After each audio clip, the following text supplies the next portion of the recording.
오늘 하루는 어떠셨나요?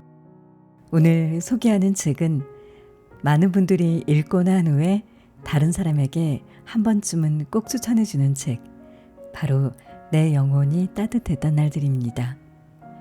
이 책은 체로키 인디언 소년 작은 나무가 깊은 산속 오두막에서 할아버지 할머니와 함께 살면서 체로키 인디언들의 지혜와 삶의 철학을 배우는 과정을 그린 자전적인 성장소설이고요. 이야기는 인디언 소년 작은 나무가 5살 되었을 때부터 시작됩니다. 작은 나무의 부모는 백인 사회의 차별 속에서 젊은 나이에 세상을 떠나게 되고 홀로 남겨진 체로키 인디언 작은 나무는 할아버지 할머니를 따라 산속으로 들어가게 됩니다. 그들이 사는 깊은 산속에는 같은 또래의 친구도 없고 전기도 없고 학교도 없습니다. 대신 할머니는 5살 소년 작은 나무에게 영어 사전을 펼치고 단어를 공부하게 하고 셈법책을 구해와 계산하는 법을 알려주고 산길을 걷고 걸어 도서관에서 책을 빌려 세익스피어를 읽어줍니다. 소년에게 친구는 할아버지와 할머니, 그리고 새소리와 강물소리, 바람 냄새, 나무들의 속삭임, 이 모든 것들이 소년의 친구가 되고 또 대자연에서 터득한 체로키 인디언들의 삶의 지혜를 할아버지와 할머니에게 배웁니다. 할아버지는 작은 나무라는 이름을 가진 이 손주에게 단순한 생존 기술만을 가르치는 게 아니라 인간이 자연과 조화롭게 사는 법, 사람과 사람 사이에 오가야 할 존중과 예절, 삶을 대하는 지혜를 가르쳐 줍니다.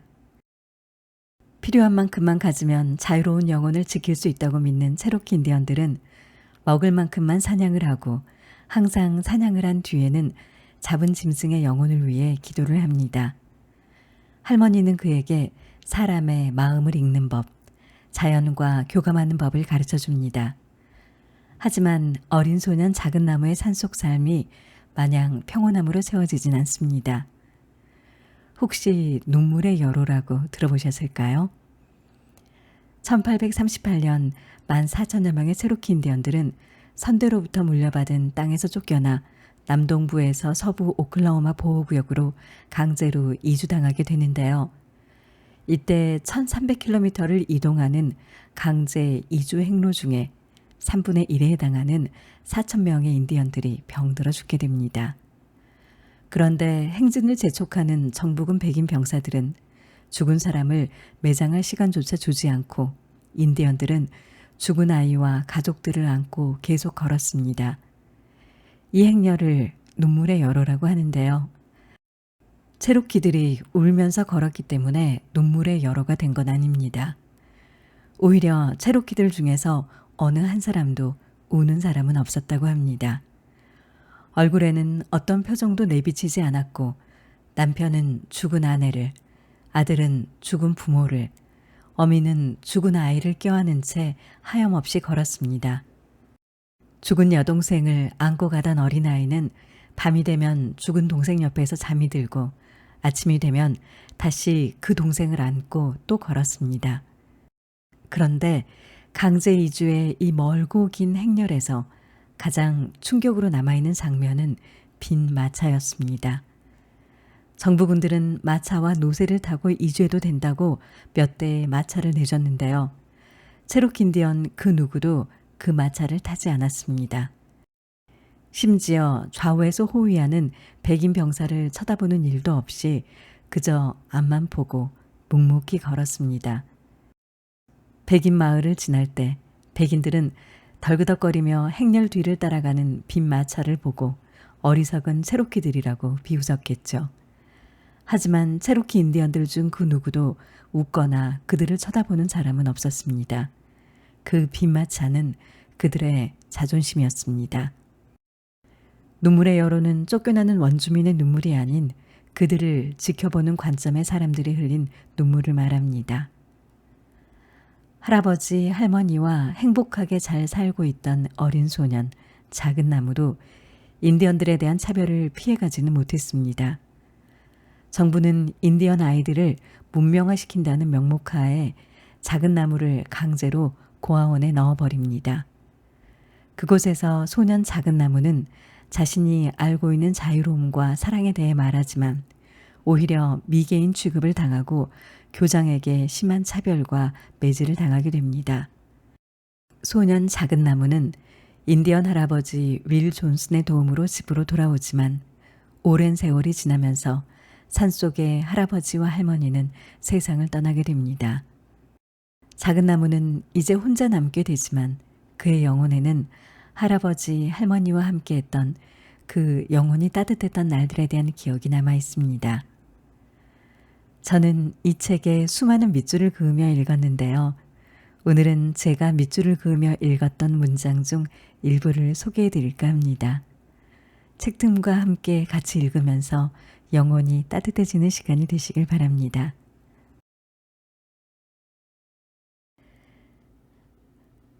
할머니는 사람들은 누구나 두 개의 마음을 갖고 있다고 하셨다. 하나의 마음은 몸이 살아가는 데 필요한 것들을 꾸려가는 마음이다. 몸을 위해서 잠자리나 먹을 것 따위를 마련할 때는 이 마음을 써야 한다. 그리고 짝짓기를 하고 아이를 가지려고 할 때도 이 마음을 써야 한다. 자기 몸이 살아가려면 누구나 이 마음을 가져야 한다. 그런데 우리에게는 이런 것들과 전혀 관계없는 또 다른 마음이 있다. 할머니는 이 마음을 영혼의 마음이라고 부르셨다.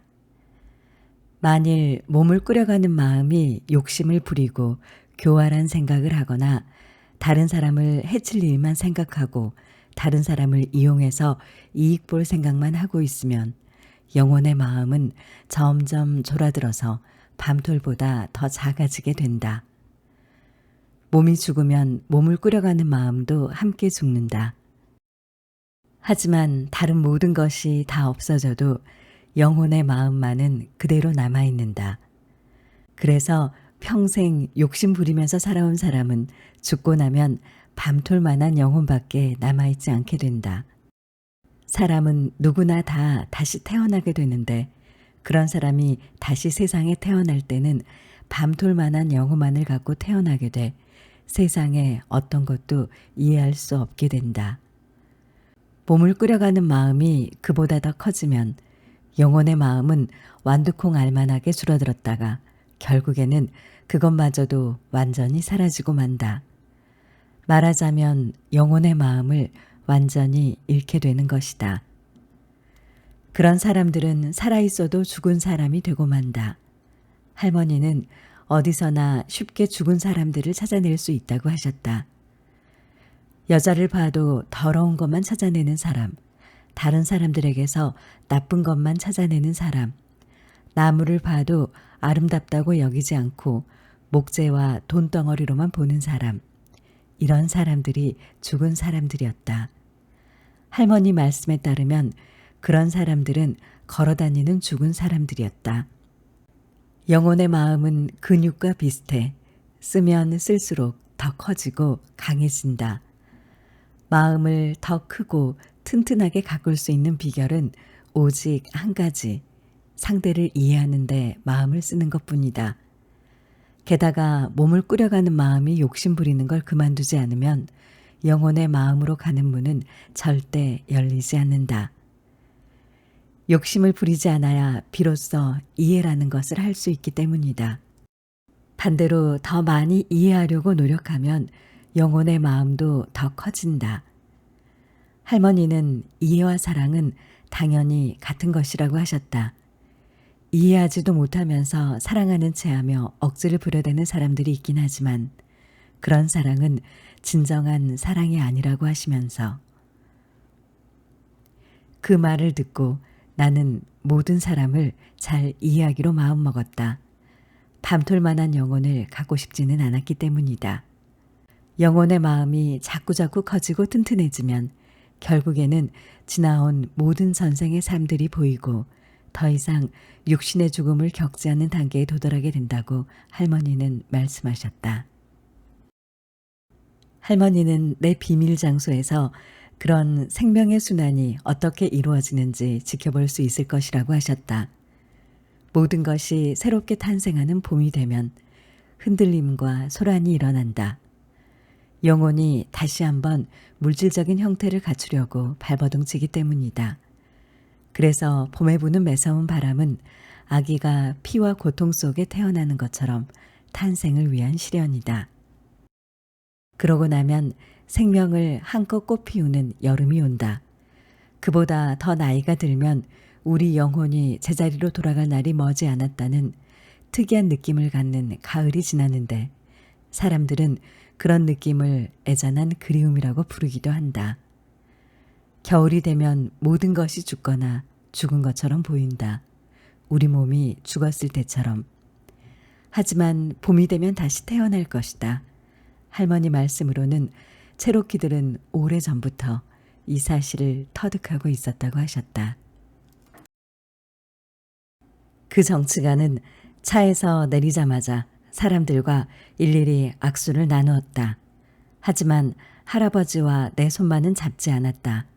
할아버지는 우리가 인디언이라서 그랬을 것이라고 하셨다. 인디언은 아예 투표를 하지 않으니 그 정치가에게는 우리가 아무 쓸모없는 존재가 아니겠냐고 하시면서 그럴듯한 설명이었다.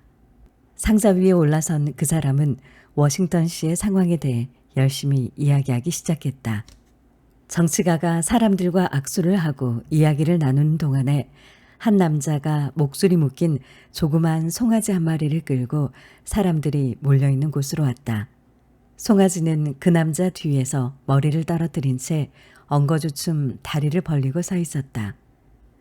나는 일어나 송아지한테로 갔다. 내가 등을 두드려 주었지만 송아지는 머리를 들지 않았다. 그 남자는 커다란 모자 밑으로 나를 내려다 보았다. 얘야, 송아지가 마음에 드니? 그 남자는 환하게 웃으면서 말했다. 그래서 나는 다시 한번 송아지를 쓰다듬어 주었다. 너 돈 가진 것 있니? 네, 50센트요. 그 사람은 얼굴을 찡그렸다. 그걸 보자 나는 그게 별로 큰 돈이 아니라는 걸 깨달았다. 나는 가진 게 그것뿐이라 조금 미안한 생각이 들었다. 잠시 후 그가 다시 웃음을 띠고 말했다.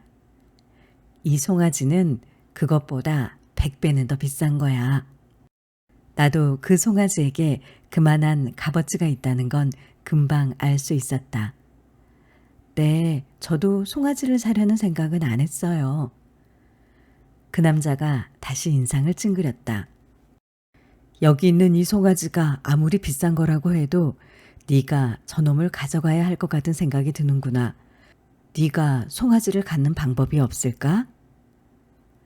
그 남자는 잠시 이 문제에 대해 생각했다. 그 사람은 송아지와 헤어지는 게 무척 마음이 아픈 것 같았다. 얘야, 나는 50센트만 받고 저 송아지를 너에게 주겠다. 그게 기독교도로서 해야 할 일이라고 생각이 드는구나. 지금 내가 네 대답을 듣고 있을 새가 없구나. 그냥 50센트를 나한테 다오. 그러면 송아지를 줄 테니. 그 사람이 하도 일사천리식으로 일을 진행하는 바람에 나로서는 말릴 재간이 없었다. 나는 주머니에 있던 동전을 몽땅 꺼내 그 사람에게 건네주었다. 그 사람은 송아지 목을 맨 줄을 나에게 넘겨준 다음 잽싸게 가버렸다. 어느 길로 갔는지도 모를 정도로 잽싸게 갔다. 하지만 나는 내 송아지가 자랑스러웠다. 비록 그 사람에게 좀 손해를 입히긴 했지만 그래도 그 사람은 자기 입으로 말했듯이 기독교더니까 다소 손해를 보더라도 괜찮을 것이다. 나는 송아지를 끌고 할아버지가 앉아 계신 곳으로 갔다. 할아버지에게 송아지를 보여드렸다. 그런데 할아버지는 내 송아지에 대해서 나만큼 자랑스럽지 않으신 것 같았다. 아마 할아버지 송아지가 아니고 내 송아지라서 그런가 보다는 생각이 들었다.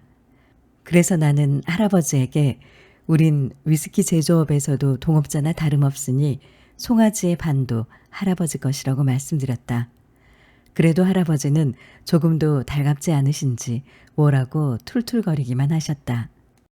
정스가 둘레에 모여 앉아있던 사람들이 흩어지고 있었다.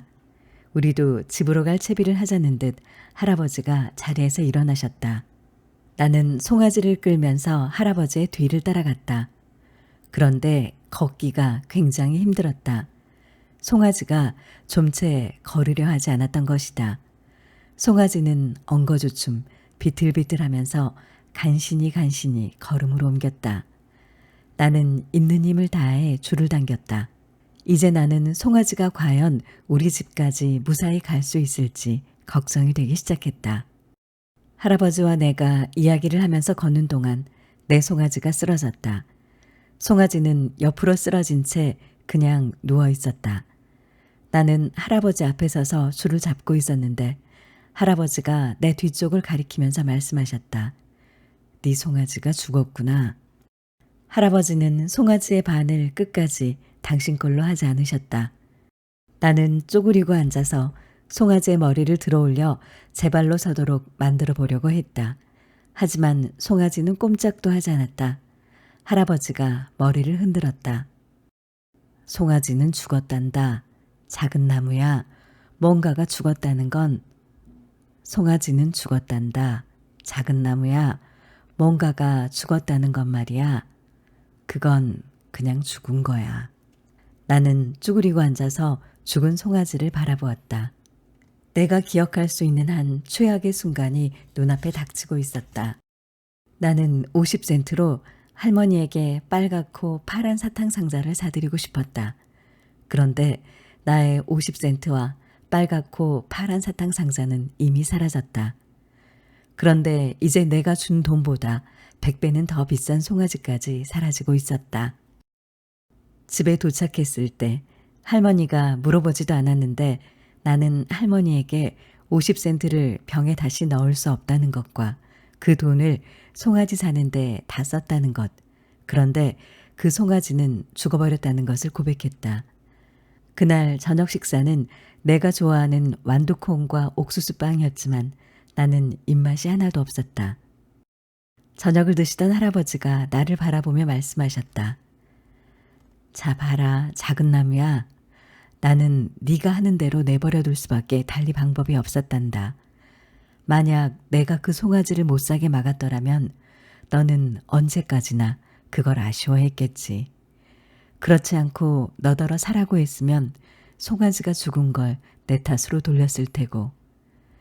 직접 해보고 깨닫는 것 말고는 방법이 없단다. 그래요 할아버지. 그래 작은 나무야. 너는 뭘 깨달았니? 할아버지가 진지한 얼굴로 물으셨다. 제 생각에는요. 기독교도와 거래를 해서는 안 된다는 걸 깨달았어요. 할머니가 갑자기 웃기 시작했다. 내 말이 뭐가 그리 우스운지 알 수가 없었다. 어안이 벙벙해 있던 할아버지도 할머니와 똑같이 웃기 시작하셨다. 얼마나 심하게 웃으셨는지 옥수수빵이 목에 걸리기까지 하셨다. 나는 내가 깨달은 게 뭔가 재밌는 거라는 건 알겠는데 왜 그런 건지는 알 수가 없었다. 할머니가 웃음을 그치고 말씀하셨다. 작은 나무야. 그러니까 다음부터는 제 입으로 자기가 착하고 좋은 사람이라고 떠벌리는 사람한테는 조심하겠다는 뜻이지? 네 할머니, 그래요. 산비둘기인 문쌍비둘기는 밤이 깊어져야 울기 시작하고 오두막집 근처로는 절대 다가오지 않는다. 멀리 맞은편 산에서 메아리처럼 들려오는 그 울음소리는 워낙 길고 슬픈 여운을 남겨 정말로 죽은 사람을 애도하는 울음처럼 들리곤 했다. 할아버지는 문상 비둘기는 실제로 그렇게 운다고 하셨다. 만약 어떤 사람이 죽었는데 세상 천지를 통틀어 그를 기억해주는 사람도 없고 울어주는 사람도 없다고 하자. 그럴 때 그 사람을 그리워하고 슬퍼해주는 게 바로 문상 비둘기라는 것이다. 만약 아득히 멀리 떨어진 어떤 곳, 예컨대 태양 저 너머 있는 곳에서 어떤 사람이 죽었는데 그 사람이 산 사람이라면 그는 문상 비둘기가 자신을 위해 슬퍼해 주리라는 것을 안다. 그 사실을 알기 때문에 그 사람의 마음은 평온을 얻게 되는 것이다. 이 사실을 알게 돼 나 역시 마음이 편안해졌다. 만일 여러분이 사랑하는 사람이 죽어서 그 사람을 그리워한다면 문상 비둘기는 절대 그 사람을 위해서 울지 않는다고 할아버지는 말씀하셨다. 문상 비둘기는 슬퍼해 줄 사람이 없는 다른 누군가를 위해서만 우는 것이다. 이 사실을 알고 있으면 비둘기가 우는 소리도 그렇게 처량하게 들리지 않는다. 그래서 늦은 밤 침대에 누워 있을 때 문상 비둘기 우는 소리가 들려오면 나는 돌아가신 엄마를 떠올리곤 했다. 그러면 그다지 외로운 느낌이 들지 않았다. 다른 생물들도 그렇겠지만 새들도 자신을 사랑해주는 사람을 알아본다. 할아버지가 이런 이야기를 해주신 적이 있다. 인디언은 뭔가 팔고 싶은 물건이 있으면 그것을 백인의 발 곁에 놓는다. 백인이 전혀 갖고 싶어 하지 않으면 인디언은 그 물건을 집어들고 말없이 가버린다. 이것을 이해하지 못하는 백인들은 그것을 인디언 선물이라고 부른다. 주었다가 도로 가져가는 선물이라는 뜻이다. 이것은 사실과 다르다. 인디언이 누군가에게 선물을 줄 때는 아무 형식도 차리지 않고 그저 상대방의 눈에 띄는 곳에 선물을 놓아두고 그냥 가버린다. 인디언은 우위의 표시로 손바닥을 펴서 들어올려 보인다. 아무 무기도 갖고 있지 않다는 뜻이다. 할아버지의 눈에는 충분히 이치에 맞는 이 행위가 백인들에게는 우스꽝스럽게 비치곤 했다. 백인들은 악수로 같은 뜻을 표현하지만 악수라는 것은 감칠 듯이 다정한 말을 입에 올리면서도 친구라고 하는 상대가 혹시라도 소매 속에 총을 숨기고 있을까봐 그것을 떨어뜨리기 위해 손을 흔들어대는 행위라는 게 할아버지의 주장이셨다. 할아버지는 악수를 좋아하지 않았다. 일단 친구라고 생각한 상대를 의심하며 소매에서 뭔가를 떨어뜨리려는 사람이 좋게 보일 리가 없었던 것이다. 그것은 상대방의 말에 대한 철저한 불신을 뜻했다. 나도 그 의견에 동감이었다. 한 번은 의자에 앉으려고 하다가 내가 앉는 의자 위에 긴 칼이 놓여 있는 것을 발견했다. 할아버지의 칼만큼 긴 그 칼은 술 장식이 달린 사슴가죽 칼집 속에 들어있었다. 윌로 존이 나에게 선물을 주는 것이라고 할머니가 말해주셨다. 이것이 인디언이 선물을 주는 방법이다. 인디언은 절대 무슨 뜻을 달거나 이유를 붙여서 선물하지 않는다. 선물을 할 때는 그냥 상대방의 눈에 띄는 장소에 놔두고 가버린다.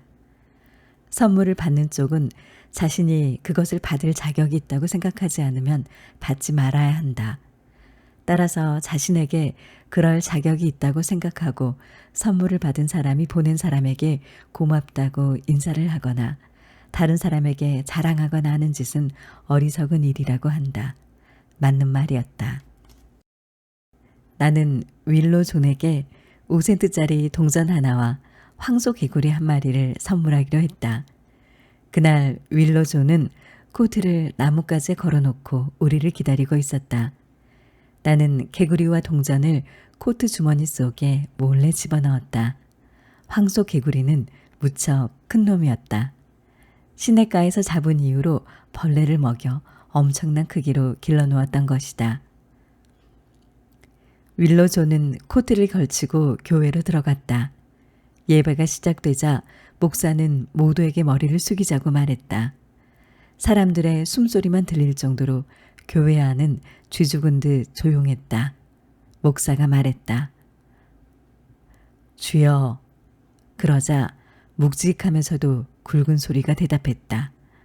그르락. 개구리 소리였다. 모두가 깜짝 놀라 머리를 들었다. 얼굴색이 하얗게 변해서 밖으로 달아나는 사람도 있었다.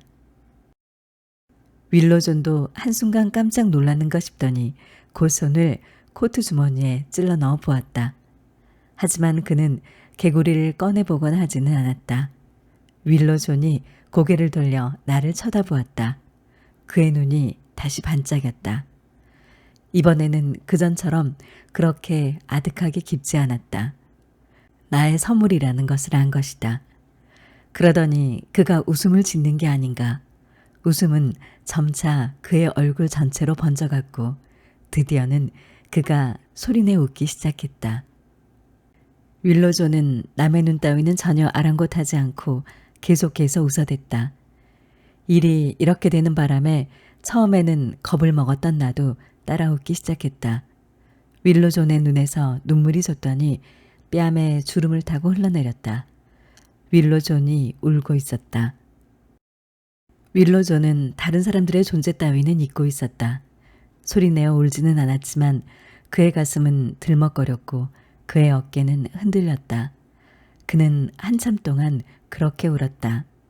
사람들이 곁눈질을 했지만 윌로존과 할아버지와 할머니는 머리를 똑바로 든 채 정면을 보고 있었다. 목사가 겨우겨우 설교를 다시 시작했다. 목사는 개구리에 대해서 일절 언급하지 않았다. 할아버지는 이 사건에 대해서 한 번도 언급하시지 않았다. 하지만 나는 그 후로도 두고두고 이 일을 떠올리곤 했다. 그것은 가슴에 쌓인 것을 분출하는 윌로존식의 방법이었을 것이다.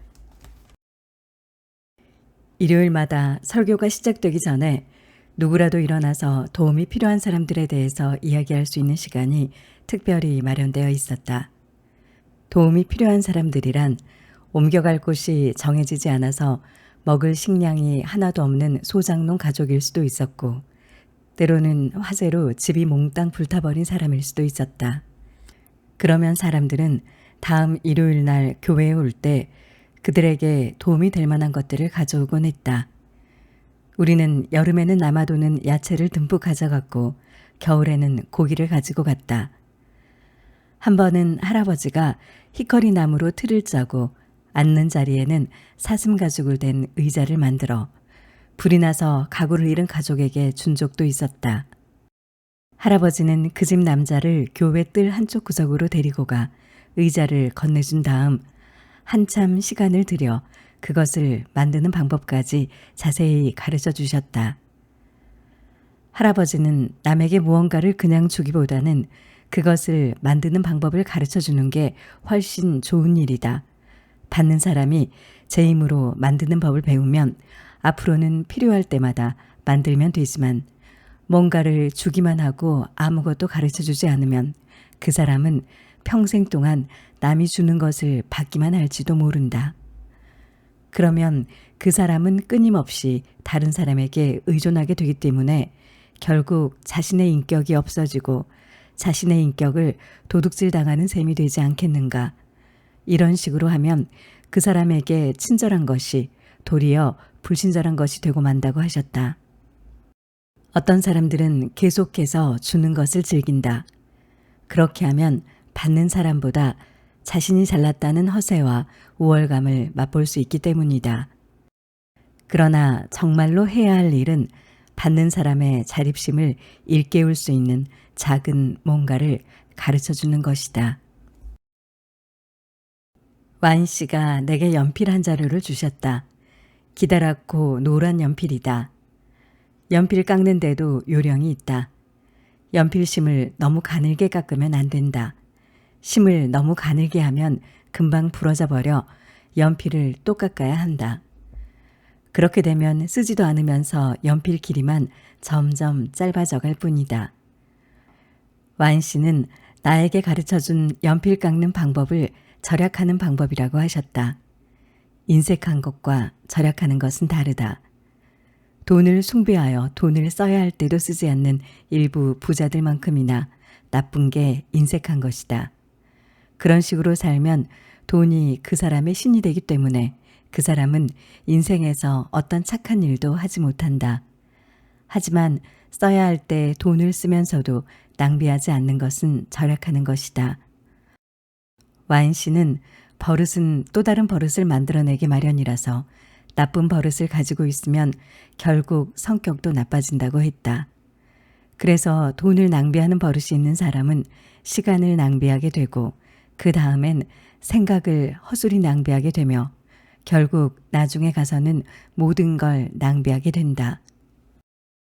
정치가들은 모든 사람들이 이렇게 허술해지면 권력을 쥘 절호의 기회가 왔다고 여긴다. 그리하여 정치가는 느슨한 사람들 위에 군림하다가 얼마 안 가 독재자로 변한다.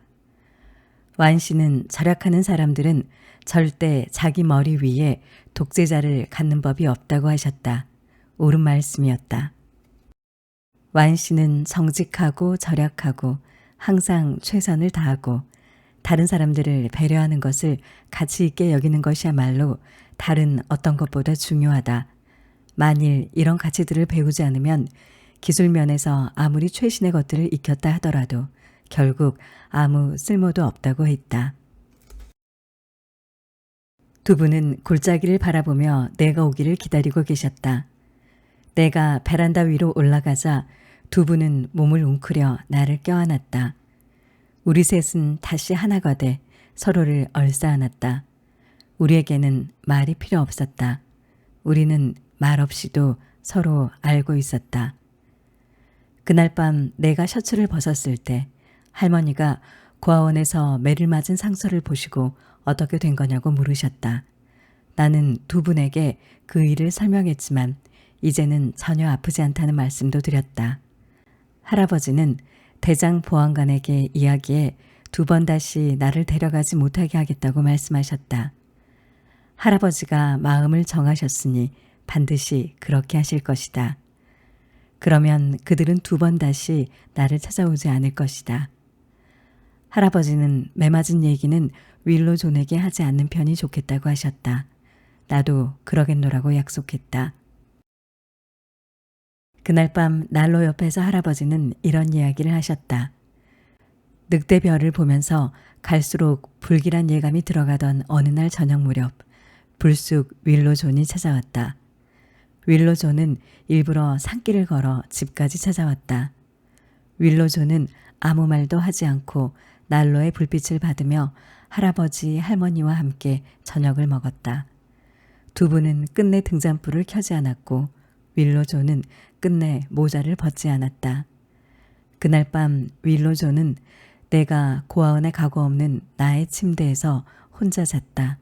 그런데 다음날 아침에 일어나 보니 윌로 존은 이미 가버리고 없었다.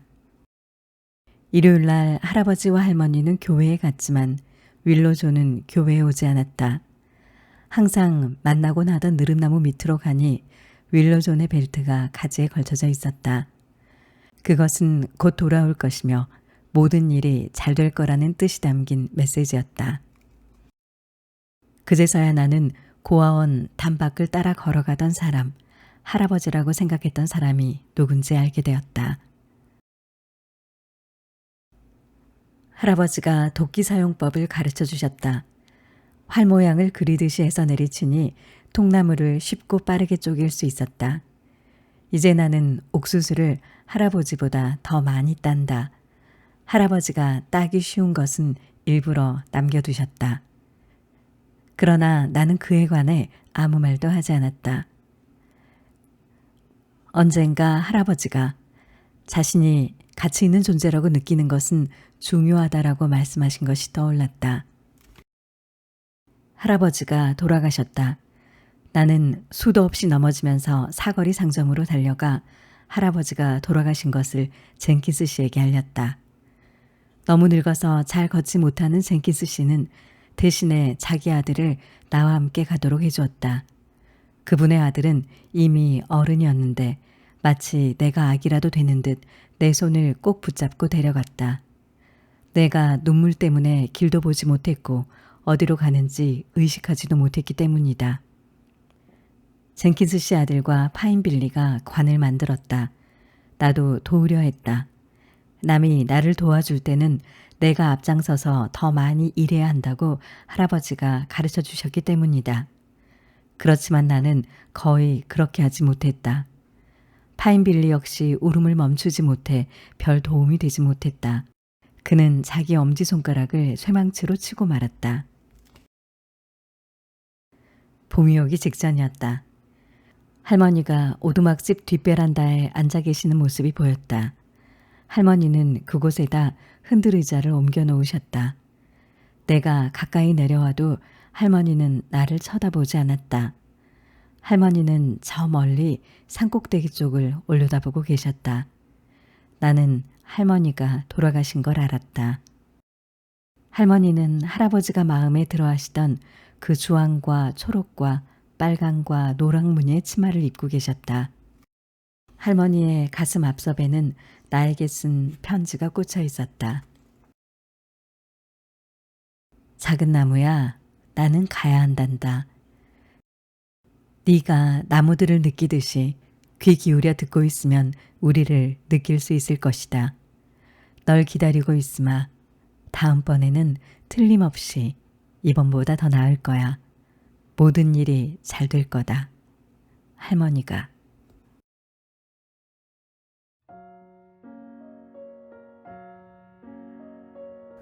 오늘은 프리스트 카터의 책 내 영혼이 따뜻했던 날들 중에서 제가 밑줄을 그었던 부분을 읽어드렸습니다. 내 영혼이 따뜻했던 날들에는 체로키들이 세대를 이어오면서 입에서 입으로 전해 내려오는 많은 가르침들, 그리고 할아버지가 작은 나무에게 전해주고 싶었던 가르침들이 녹아들어 있습니다. 이 책을 읽는 동안 여러분의 마음도 따뜻하고 평온해졌으면 좋겠습니다. 오늘도 소중한 시간 책틈과 함께 해주셔서 감사합니다.